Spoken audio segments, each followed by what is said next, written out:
Yo guys, what is up? It's Ratven 5332 and today I'm bringing you my Wrestlemania 33 review. Now, all up the show was pretty decent. It was a lot better than I and a lot of people expected. So, I'll give you a quick rundown of what happened before we get into the three major things I want to talk about in this review. So it kicked off on the pre-show with the Cruiserweight Championship between Neville and Austin Aries. That match was 7 hours ago, so I don't quite remember what happened in that match. But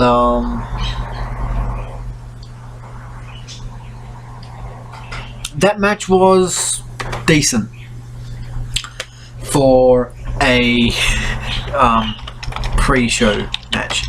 Not to rip on anyone else that's on the pre-show, but that wrestles on the pre-show. But the first match of the pre-show is always, I find, the worst match there.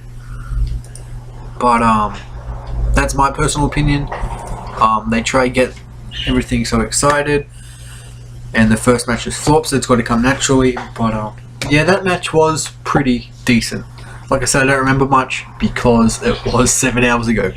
Then the second match on the pre-show, we had the Andre the Giant Memorial Battle Royal. Now guys, when you watch my reactions to it, that will be out later today or early tomorrow sometime, I say I'm a little pissed off that Braun Strowman didn't win. And this is why. Braun Strowman had all the momentum coming into it. They need to build a top guy, and he's super over at this moment, I found.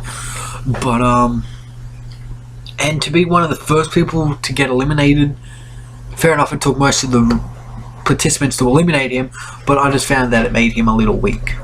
Made all that momentum disappear, whereas he should have won it. And yeah, but Mojo Rawley did win, which was actually a little bit of a surprise. I actually never saw Mojo winning. If anything, I saw it was going to be Big Show. When Braun Strowman got eliminated, I thought it was going to be Big Show or Mark Henry to do it. Mainly because Big Show's on his, this is meant to be, he said it's going to be his last ever Wrestlemania. So I thought they would have done that to like thank him for everything he's done. But yeah, it's a lot. I'm kind of glad they didn't do the Shaquille O'Neal match, because that would have just made him look worse. But having him, yeah, they should have done something else with the Big Show, I found. Same with Mark Henry. But congratulations to Mojo. Then we had the third match on the pre-show, which was for the Intercontinental Championship between Dean Ambrose and Baron Corbin.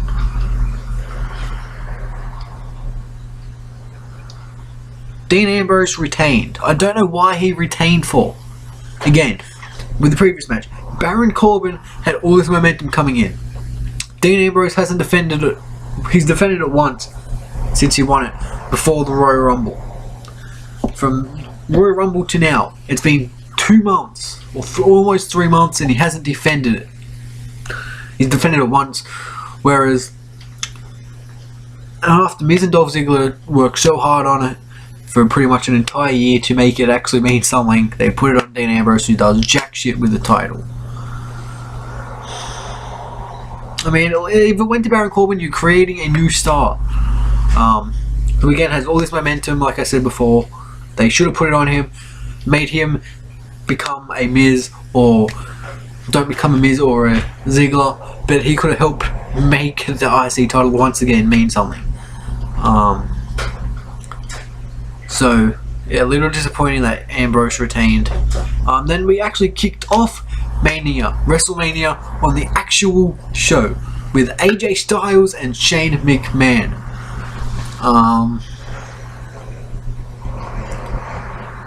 So that match was alright. I think I said that the match was decent. It was a lot better than I expected it to be. And yeah, there was a couple cool things that happened in it. AJ went for a coast to coast to Shane McMahon when the referee got knocked down.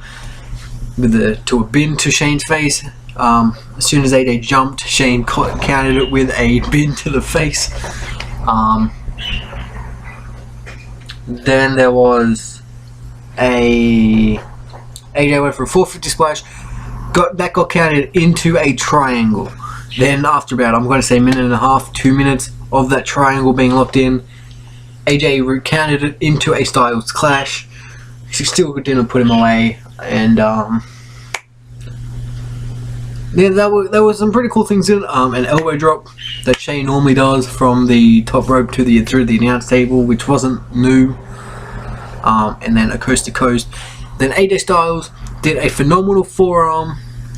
He took off his pad, off his elbow pad, and delivered the phenomenal forearm, which put Shane O'Mac away. Then we had Kevin Owens and Chris Jericho for the United States Championship. Kevin Owens won, which I'm glad he did, but a little disappointed. This is why I'm disappointed. Because so I'm not really disappointed at it. Because we all know Chris Jericho's leaving at the end of Payback. Which sets up the Chris Jericho to lose his rematch to Kevin Owens at Payback, then he leaves. So, yeah, I mean, I'm not really disappointed with that. There was some pretty cool things in there. I don't remember really what happened with that, because there wasn't much that stood out. There was a pop-up powerbomb reversed into a code breaker. Then just a lot of top rope jump moves that everyone put their knees up on, and yeah, the pop-up powerbomb into a code breaker didn't put Jericho. Kevin Owens kicked out of that by putting his finger onto the rope, and yeah, that's pretty much all I remember from that match. Then we had the Raw Women's Championship. Fatal 4-way elimination between Bayley, Charlotte, Nia, and Sasha Banks. Again, a little disappointed that Nia Jax was the first person to leave, to get eliminated. I didn't really want her to win because it's too early to put the title on her. But I found making her go out first, although being eliminated by all three piled on top of her, still made her seem a little weak.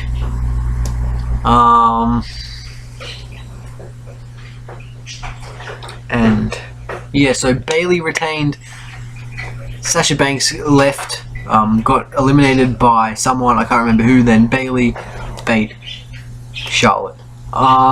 Then we will go to match number 9, which was Seth Rollins and Triple H in a whatever match that was called, a non-sanctioned match.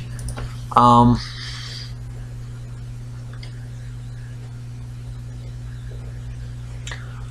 didn't really... What was I doing then? That match was weird to me. I mean, I didn't really enjoy that match at all. I don't remember really much what happened in it. I remember the finish to it.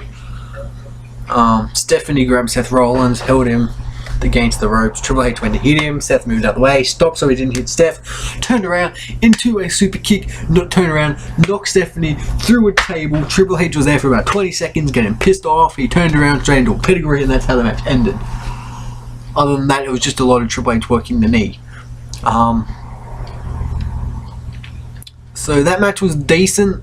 Like I said, I don't remember much what happened in it because there wasn't much that really stood out, but it was decent. Then we had Randy Orton and Bray Wyatt for the WWE Heavyweight, for the WWE Championship. Randy Orton won.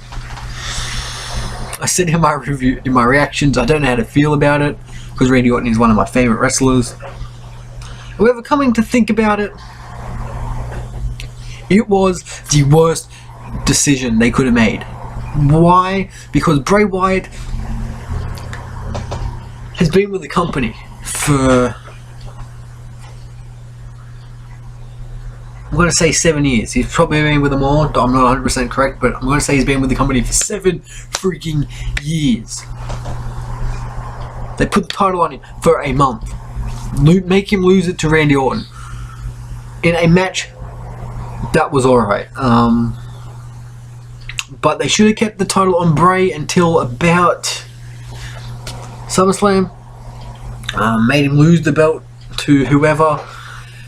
But there was some pretty cool stuff in that match. Every time Bray Wyatt did his thingy to lead up to the Sister Abigail, the canvas turned to some weird shit. First time they were slugs or maggots. The second time they were big fat slugs, and the third time they were crickets or cockroaches or something like that. That's pretty much all I really remember from the match, because I was eating my lunch at that time. So yeah, all I can say is congratulations to Randy Orton. Then we had the Universal Championship match between Goldberg and Brock Lesnar. Now I'm glad that this match did not go on last. Why? Because of... the match went for 4 minutes and 45 seconds. 4 minutes and 45 seconds. But in it, however, I remember that match very perfectly for 4 minutes and 45 seconds. There was a suplex by Brock, a suplex by Brock, and a suplex by Brock. Then on the third suplex, Goldberg got up, no sold the third suplex, hit him with a spear, hit him with another spear, hit him with a jackknife. Brock Lesnar kicked out. Then it was like a suplex, suplex, fucking 9 suplexes all up. Then friggin' an F5, which made Brock win. So at least we know we don't have to see that ugly ass title until SummerSlam.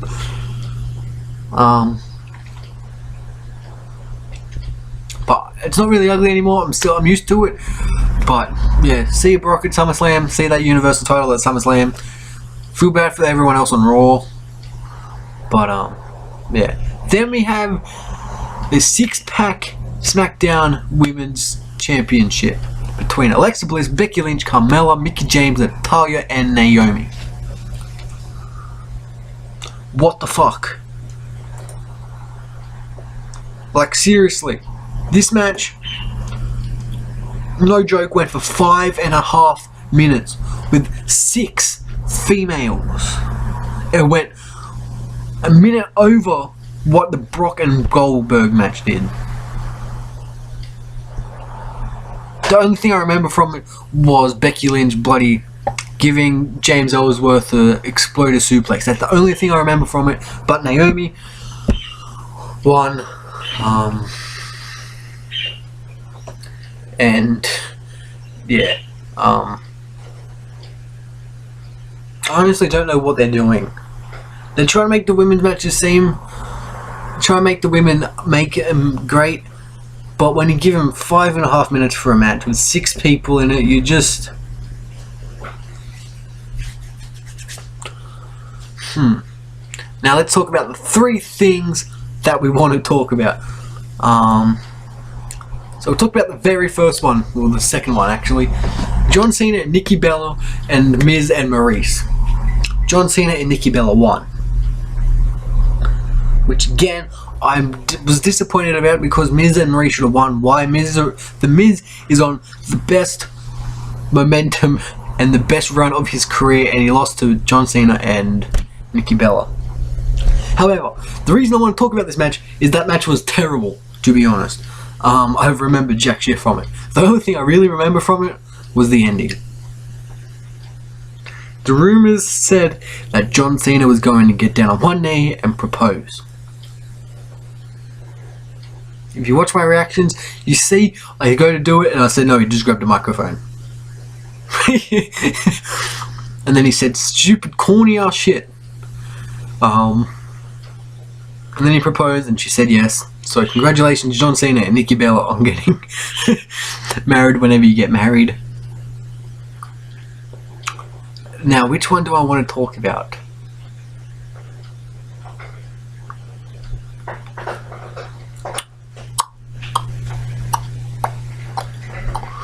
let's talk about the tag team match. This one actually surprised me, to be honest. Believe it or not, it actually really, really surprised me. So, the match was a triple threat ladder match for the Raw Tag Team Championships between Luke Gallows and Carl Anderson, the Club, Cesaro and Sheamus, Enzo, and Big Cass. All three of them were there. They were about to start. The New Day's music hit. They came out in their wrestling attires and said, "We are making this a fatal 4-way match." If you saw my reactions on my channel, it's also going to be in my reaction video, but there's the reaction just up there that pretty much went up straight away as soon as after they returned. After what happened, New Day came out, trolled everyone. Everyone started chanting delete, delete, delete, delete, delete, and whatever. And I thought the New Day is going to get involved in it. The Hardys aren't going to come back. And then they said the fourth team. Then the Hardys music hit. Without a doubt, I don't know if I went as crazy as I probably should have, but there was a lot of screaming. And then I turned off the camera, and I had water coming down my eyes. And then they won. So not only did they return, but they won.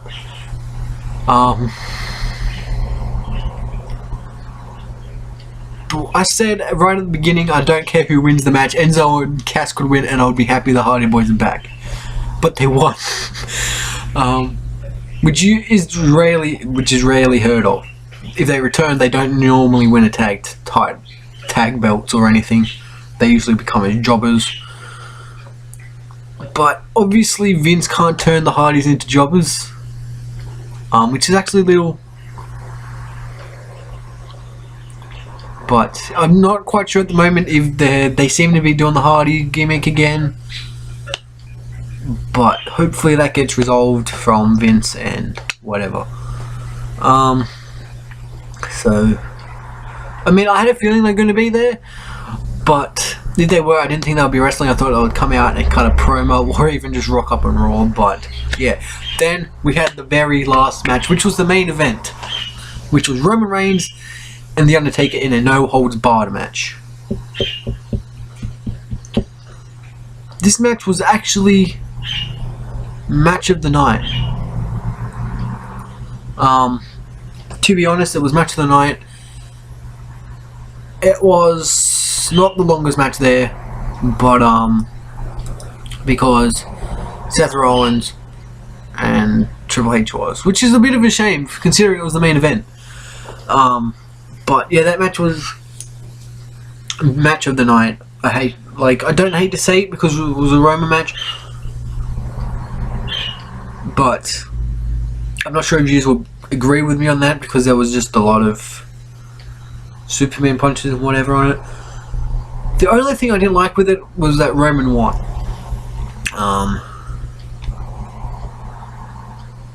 Why aren't I happy about it?